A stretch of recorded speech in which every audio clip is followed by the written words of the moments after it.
And away we go. It is the aftermath, the post-game show, if you will, right here on BearcatJournal.com, live from the Cincy Light Studios. This one is brought to you by our good friends at Mio's, right on Short Vine, directly across from Fifth Third Arena. Stop by, see our friends at Mio's anytime you're up around campus.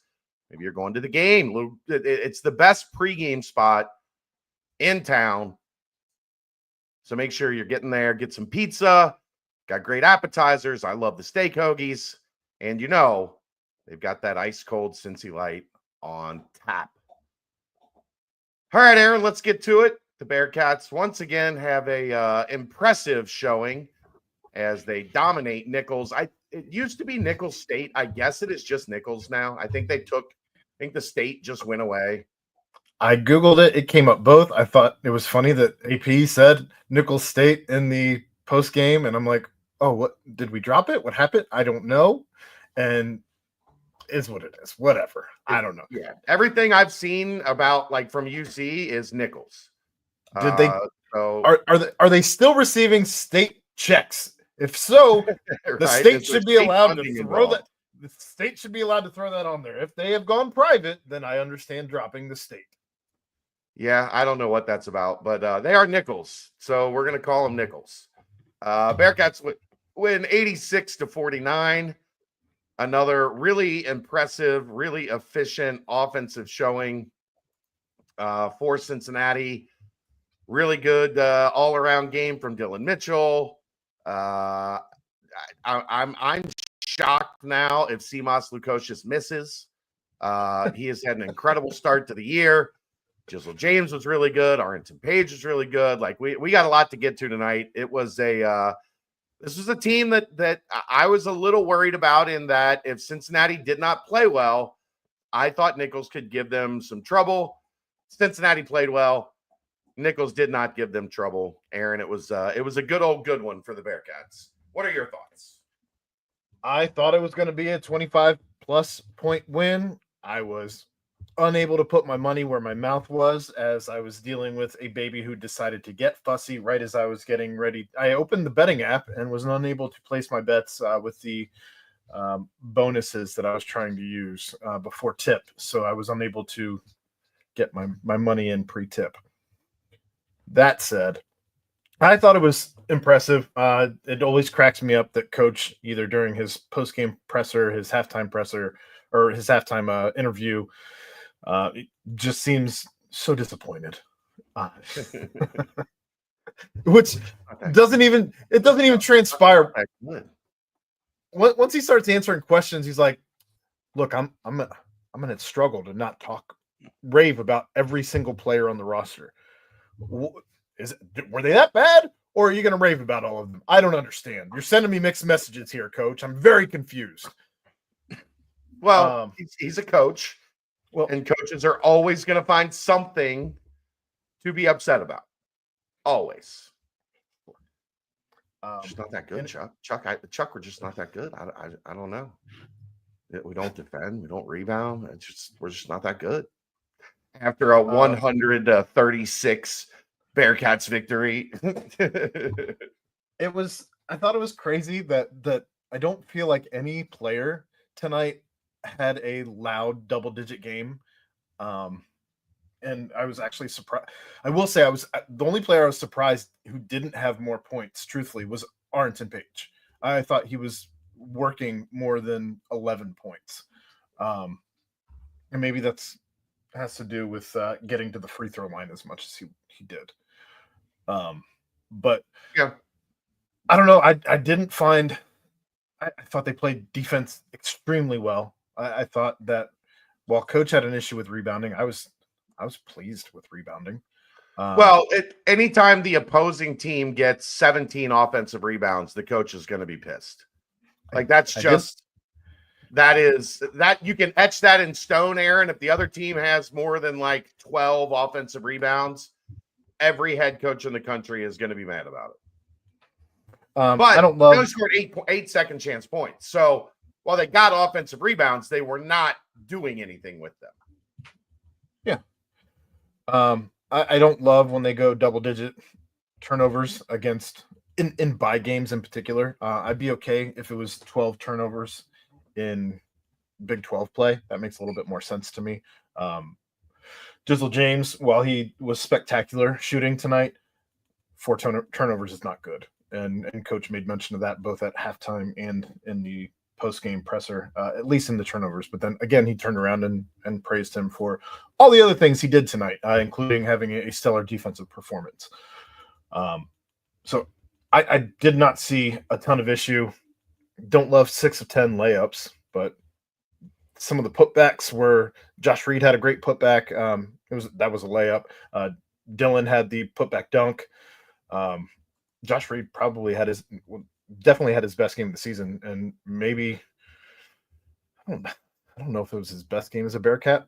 Potentially, it was. I mean, it was up there for what they were doing, which we'll get into in a little bit.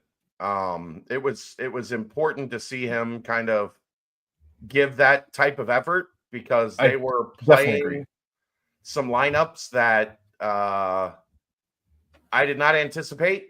And some of that was obviously, CJ Frederick related, especially after he got hurt, got landed on by Dylan Mitchell. His luck is just a nightmare. Yeah. Like he was in it for 30 seconds in the second half, and Dylan Mitchell rolled up on him on a fast break. And yeah, like you could just see the look in his eye. Like, are you bleeping kidding me? That, right? I just checked in. All I'm doing is trying to play good defense on a fast break, and now I'm hurt again. Like, son of a bitch. Like that. I can only imagine how frustrated he is because, sure, this was going to be they messed with some things tonight, I think, just to kind of see if things worked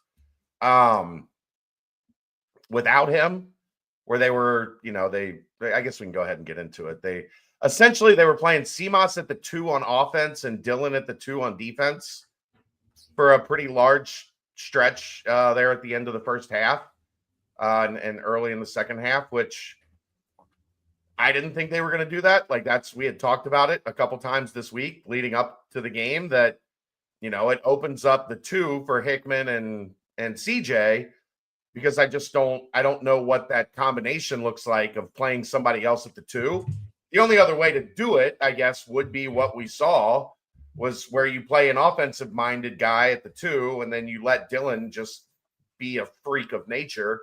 I mean, he was guarding little guys that just could not do anything to get past him. He's so impressive, man. He is so impressive. Yeah, I said that before we even started the season. He's my new favorite player without question. He just always smiling. He looks like he's having the best time of his life. The alley-oop that he had was amazing. Yeah, that was probably my favorite dunk of the season thus far. Could you imagine what would have happened if it would have been Dylan instead of AP when Jizzle threw that one, just like lofted it into space from behind him? If it was Dylan, that thing, the entire arena, the lid might have blown off that thing. And that might have been the dunk that I have talked about since the season started, that I'm looking for an iconic dunk. I think that there's still the possibility of there being an iconic dunk somewhere in this season. Yeah. That could have been it. I agree.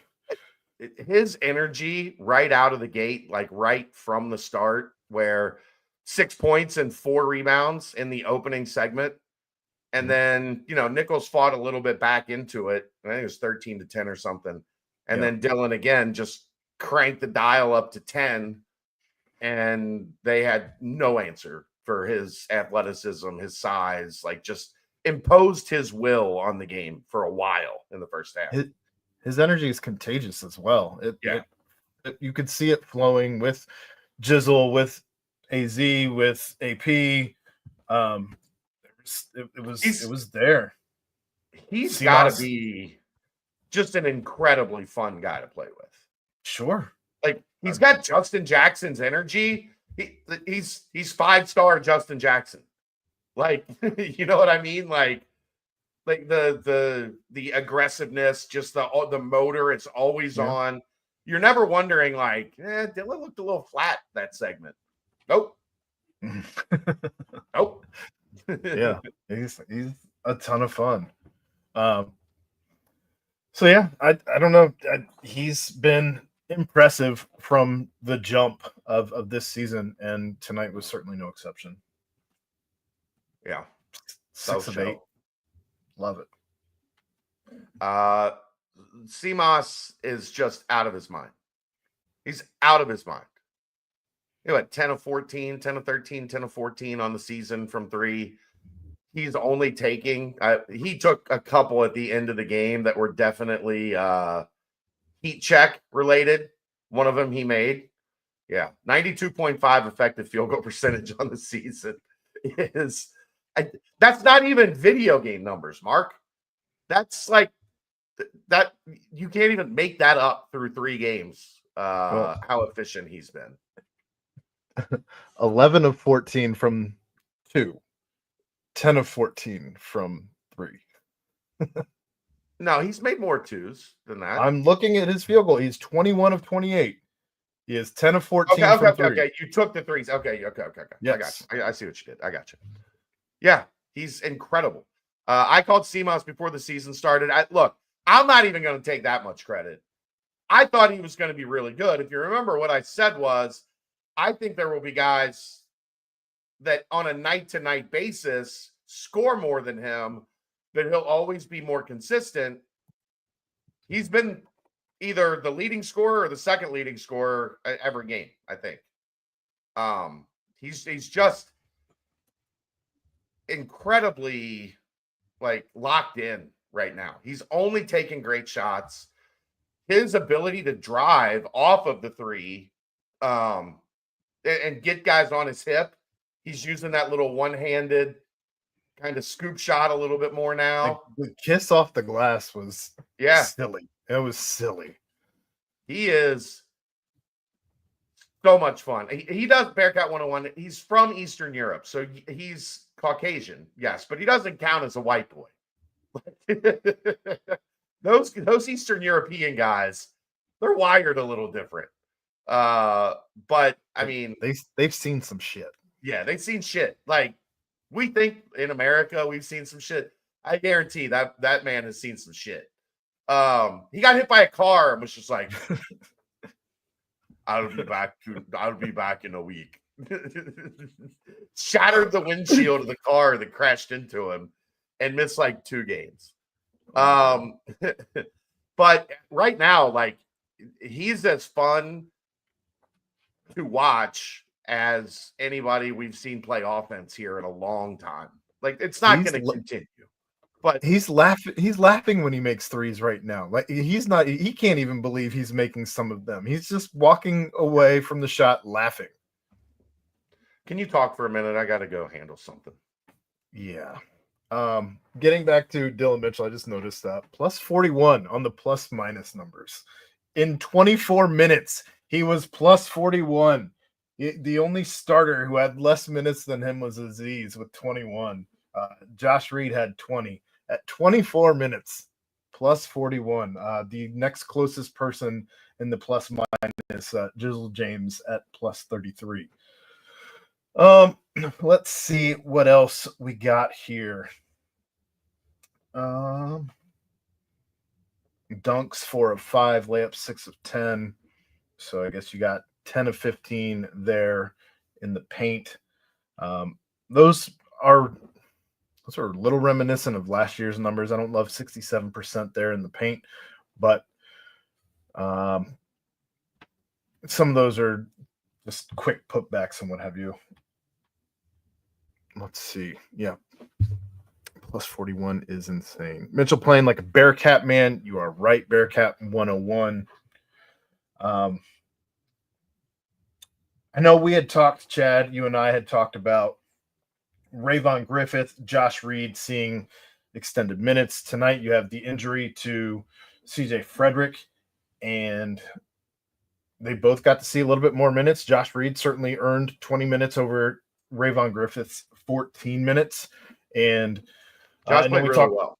I know we talked a little bit about this maybe being one of his best games, if not his best game as a Bearcat. 8 points, 3 of 4 from the field, 2 of 3 from 3. He had 5 rebounds, 2 of which were offensive. He had an assist. He did have a turnover. He had a block, a steal. But we needed somebody of those two to step up, and Ray's shot looked off tonight. Yeah. Didn't look great. We knew Josh was going to be somebody that they rely on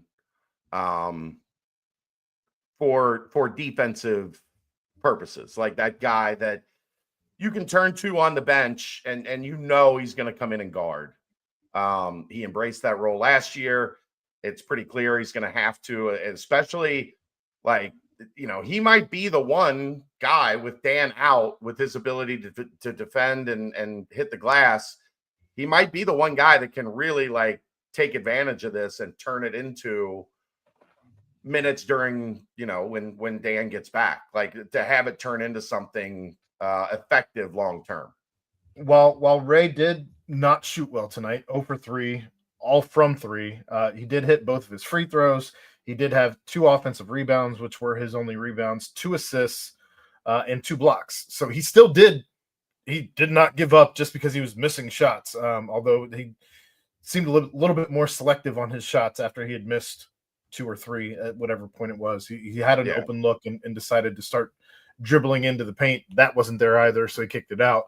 But I don't know. I think it's going to be just some confidence stuff with both those guys. Josh Reed now has a notch in the belt, if you will. Ray had one, I think, last game. So opening night, which I knew it was one of those two. But in any case, it's a, I don't want to say it's a cat and mouse type thing right now, but these guys are competing for those minutes, and both of them know it. It's not a secret. We know it. They certainly know it. So I don't know. I don't mind seeing one of them stepping up and earning those minutes that night. I truly don't care which one it is, as long as one of them is doing it. You can't, as you get into Big 12 play, if one of these guys is going to be awarded the minutes, then you can't have both of them having an off night. Yeah, and I didn't think Tyler Betsy had a great night. I agree. He looked, I don't want to say lethargic, but his energy didn't look the same as it's looked in the first 2 games, if that makes sense. He finishes 7 points, 2 of 6 from the field, 2 of 5 from 3, 1 of 2 from the line, 3 rebounds, 2 defensive, 1 assist, 2 turnovers, 2 fouls. Nothing to write home about. Yeah, he just didn't. I mean, and I thought they put all those guys in a tougher situation, because I thought they were playing them in that jumbo lineup that had a point guard and then some combination of Seamoss, Dylan, Josh, Ray, and Tyler. 3 spots for 5 of those guys that are 3s and 4s, really. So somebody was playing in that 2 spot on offense. Dylan was usually the guy that was playing in that 2 spot on defense. That's asking a lot from those guys, because that's not something that I it's not like they spent a bunch of time preparing in the offseason for what are we going to do if Dan goes down? And Day-Day's not available. And then, CJ might not be available. What combination are we going to run out on the floor? Also, don't look now, but I know it's only 3 games in, but Connor Hickman has not looked like the guy that we were told. I disagree. He hasn't made shots. Shooting. He's done everything else. Shooting. Really well. Yeah. Correct. Yeah. And, that's the shot will come. I agree. The shot will come. We are only 3 games into this thing. It is a marathon, not a sprint. And truthfully, it's not as if you've been hurting for points as you're still averaging 90 a game. I think he's taking good shots, which that makes me comfortable that it's going to come. You know what I mean? If he was forcing it, I might be a little bit more concerned. If he was out there hunting shots and was off, like trying to force his way into the rotation, if that makes sense. But he's not doing that. He's playing good defense. He's running around and hustling his butt off. He just hasn't been able to knock down some open looks. That's the last thing that I'm really worried about with him. And he is still, because Day-Day is not back yet, he is still running backup point guard. So he still has his mind in several different places. He isn't able to concentrate on just being the two. The scorer that we thought he was. So now, I mean, he's the starting two. It's like even with Dan out, he's the starting two and the backup point guard. Like that's a lot of responsibility. So yeah. So I'm not concerned. It's just a note, I guess. It's noteworthy, I suppose. How about the lobs for Aziz this season? I can't get enough of it. They're throwing such good looks to Aziz. He's being able to just throw down effortlessly at this point. He doesn't have to work. The 4 points, it seems, were super easy. He doesn't get to the line tonight, which take that for what you will. I don't mind him at the line. They did a really, like, they were diligent on making sure his lobs had been so easy that somebody was going to eventually be like, we're staying between Aziz and the ball at all times. Like the one that got stolen, the turnover, that was just great defense. The guy crashed down. He was defending the perimeter, saw the action, read the action, came in and got it before it got to Aziz. But they did a really good job of trying to keep him from getting that look. So give them, they do deserve credit there. What he didn't do offensively, he certainly made up for it defensively. 4 blocks on the night. He was disruptive as hell. It looked like Nicholls came out initially wanting to be scrappy, wanting to be physically assertive, and that didn't last long. I feel like it didn't last past maybe the 12-minute mark. They got away from it fairly quickly as it did not work. But you see Aziz go for 4. You see Arrington Page go for 5 blocks. And as a team, 14 blocks. 14, Chad. That's incredible. That's a lot of blocks. That's a lot of block shots. Just a lot of block shots. And you know that I think a good number of them were on those offensive rebounds, those 17 offensive rebounds that they got. They were not getting a chance to even get it back up on the rim because Cincinnati was just playing volleyball at one point. I liked watching Nicholls do what Aziz did a couple times last season, where the guy underneath would have to pump fake 3, 4, 5 times trying to go up with the ball, and nothing was there because you have a combination of some type of Dylan Mitchell, Arrington Page, Aziz Bandego, just standing there, arms up. Yeah. No, not going anywhere. Yeah, Mark, that's what I talked about leading up to the game. Like Nicholls attacks the paint. They're aggressive. They're super athletic. You talked about, Aaron, they were 6 of 10 at the rim. I think the only 4 shots they missed were the 4 blocks that Nicholls had. So like that's about right. They got off the floor quick. Like they were athletic. They were bouncy. They were going to need just like an incredible night shooting from 3 to be able to keep up with Cincinnati. And they really only had one guy that shot it well. So, and don't get it twisted. You're coming off of what went down to the wire against NKU for that 1-point victory last night. I know it's probably travel related, like expense related for a school that small. Like I'm sure they would love to have had a night between at least one those 2 games. Yeah. Yeah. Like I know you're trying to knock out 2 games in one trip, where I'm sure they probably got to Greater Cincinnati Wednesday night, they play NKU. Thursday night, they play Cincinnati. Friday night, and then they get out of town. I don't know why. Maybe they didn't just play Xavier on Saturday. Would But you, yeah, if you were the schedule maker, would you want to play the big school the first game, and then the yes, mid major the second game? probably, yeah. I agree. I think I would want to play it Although, that way. if you're Or them, your or most just likely opportunity to win is beating right. NKU. So at that point, do you play NKU first, because the more likely opportunity to win would be the game one, and then you don't want to expend yourself playing Cincinnati game one, and then Yeah, I don't know. It's probably catch-22. for sure. For sure. Any concern Day will take some time to ramp back up? I mean, that's a good question, Ryan. Obviously, there's going to be some concern just getting him back into the flow of things, back into the rotation. But I guess the good news is like you're not going to be you don't have a desperate need to like force him back into 20-25 minutes a night. Like I think you can play him, 10, 12, 15 minutes a night those first couple games where you're just playing him in a couple minute stretches and easing him back in.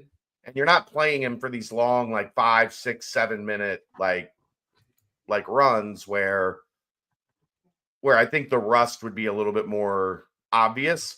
The other thing, Ryan, in previous years, it would be a much bigger deal because the teams didn't have as much firepower.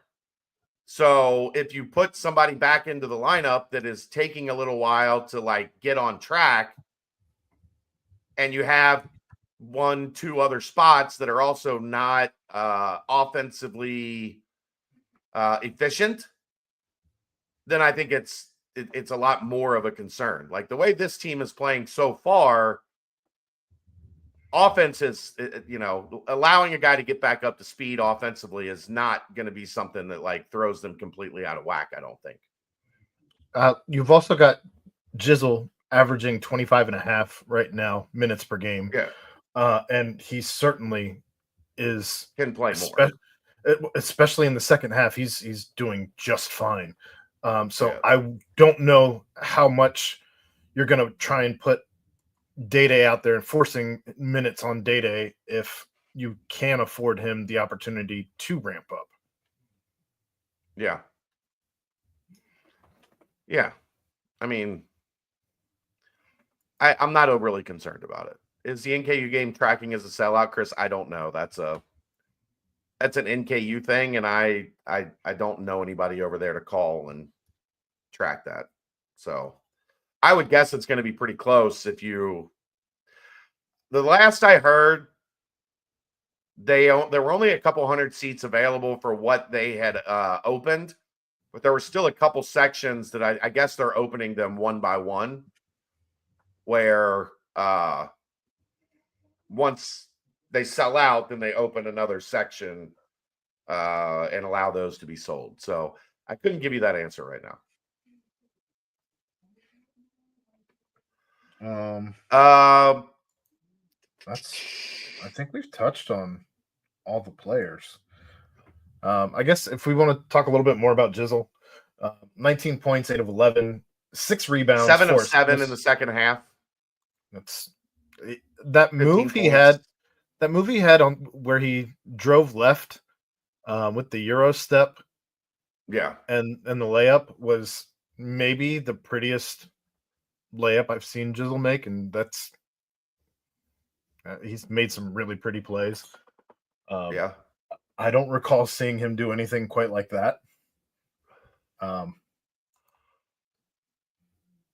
But I feel like his shot selection, especially in the second half, was fantastic. I think the way that he spoke after the game and said that he tries to, at halftime, make adjustments to his game and try and see what the defense gave him and try and make those adjustments for the second half, which is why he's playing so elevated the second halves of this season thus far. I thought that was pretty well thought out by him. And Sure. I think we're seeing exactly that. Well, So that was I would say wait until we see a game where he makes his first couple shots, because what we've seen so far is he's been off a little bit in the first half, Yeah. where he hasn't really got cooking, over 40 minutes. So I think it's gonna be pretty exciting to see a game where his first couple shots fall, and then all of a sudden he's seeing it from the start instead of seeing it better coming out of the half. long two looked so pretty too when he hit it. Oh my goodness. I don't know Yeah. what it is about that shot, but I love that shot so much from him. It is such the worst shot in basketball. Sure, fine. I've said I want him to be able to take that further back or do like the David DeJulius step back, but that's not an easy move to just add into the arsenal. Right. But yeah, I think he's operating well in this offense. CMOS had some interesting things to say after with Kelsey Conway after the game, where he said that in this second season with Wes's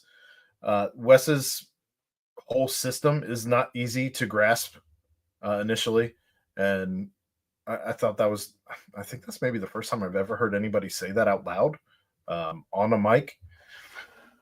And he said that just the second year has slowed things down in that regard. Where he's really able to flourish in the system.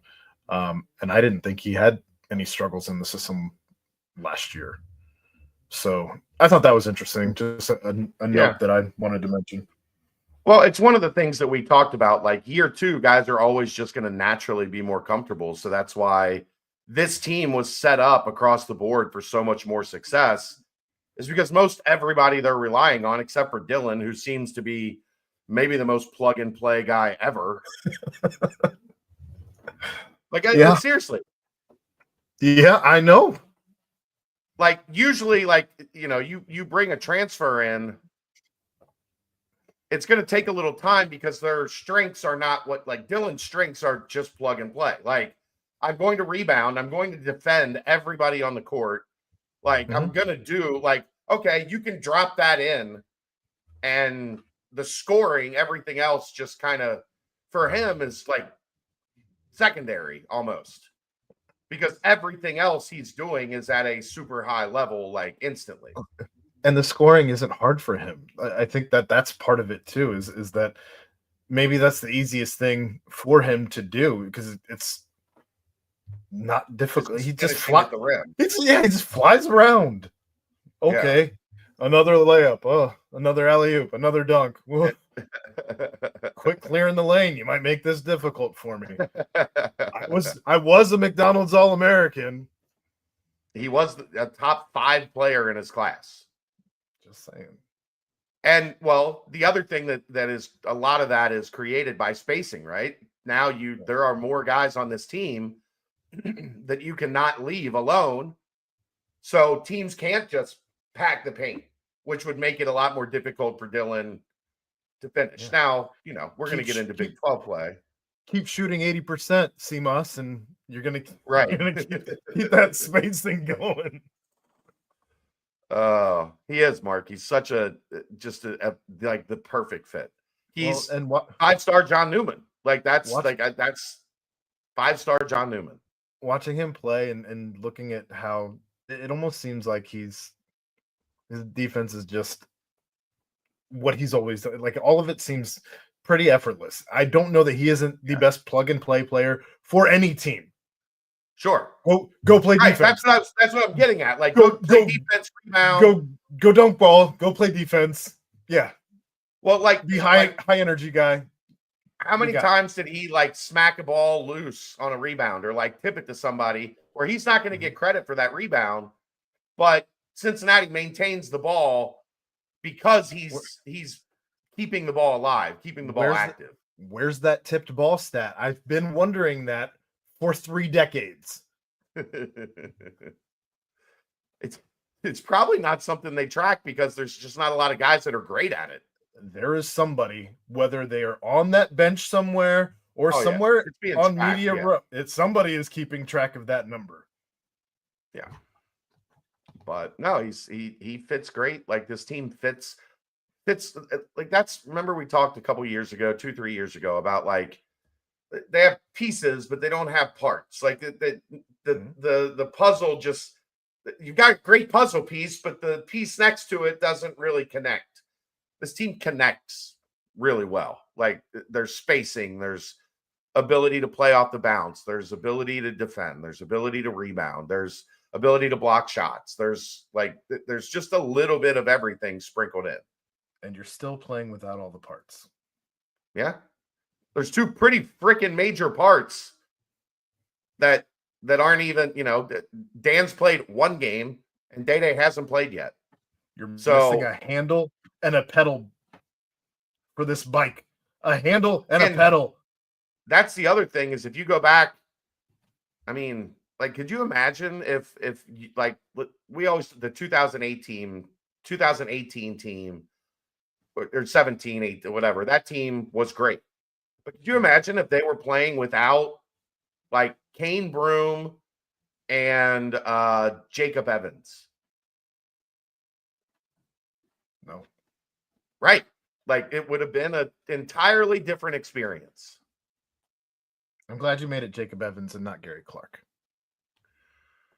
I think if we're going to we're doing piece by piece, like Dan is probably most comparable to Jake. Like I said, I'm glad you went that route. I agree. Yeah. But that team would have been in trouble if they didn't have Jake and Kane. So, this team is at least a little bit like because of the depth we've talked about, because of the quality of the depth, they're a little more able to sustain some of this. Now, you need to get those guys back because this is a better team with those guys back. But they're making it pretty fun to think what this team can be, even without, a couple major parts. Points per possession, Chad, 1.34. 1.34. I was going to get to that. 1.43 against Moorhead, 1.34. I mean, 1.2. And Mark can pontificate on this in the comment section in the chat. 1.2 is really, really good offense. Like 1.0 is like what you want to be at. Like you want a minimum, like you want your team bar. a point per possession. Yeah. Anything under 1 point per possession, you're not playing good offense. 1.2 is like, damn, we're cooking a little bit. 1.34, 1.43, like numbers like that. Silly. You're a really good offensive team, or you have the potential to be a really good offensive team. And tonight they were a really good defensive team while being a really good offensive team. Yeah, that they held them to what? 30% from the floor, 22% from three. Great free throw defense, 43% on the free throw line. It's rare that you see a team worse than Cincinnati from the free throw line.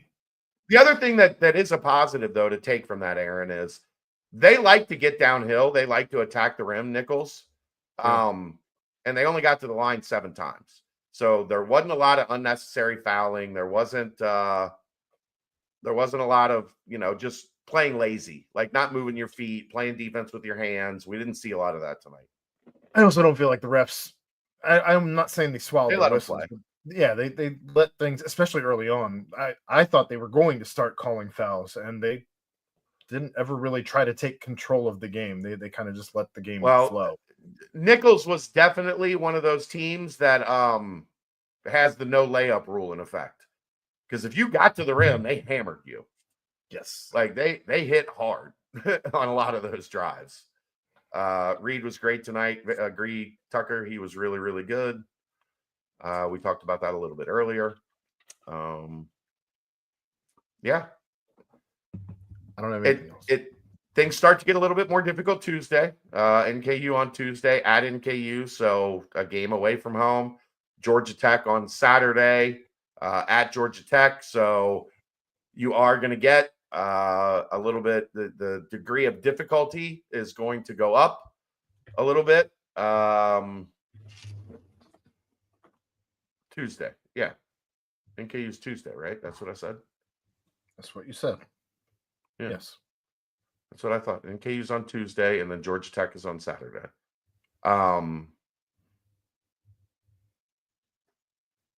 So yeah, it's gonna be. Hopefully they continue. No, it's definitely Tuesday, Ryan. Hopefully they continue to play with the type of energy and efficiency that we have seen from them so far. It has been a lot of fun to cover. It has been a lot of fun to watch. I think this is the version of basketball that a lot of people around here have been waiting for. Yeah. Tucker, who do they have still besides Vincent? They have a bunch of dudes that I can't pronounce their names. I was looking at the box score last night. Excuse me. I was looking at the box score last night as they were playing Nicholls. And there's a bunch of dudes that I would not want to be a play-by-play guy. I do not envy Dan Horde Tuesday night. They got a couple handfuls. Trying to pronounce the NKU regular rotation. But Vincent is the main guy. If anyone can I got faith in Dan. Yeah, Dan's got it. But all right, well, there you go. That is I think that's all we've got for tonight. Everybody get some sleep. We will see you at the Holy Grail tomorrow night, 8:00. Bearcats and Iowa State.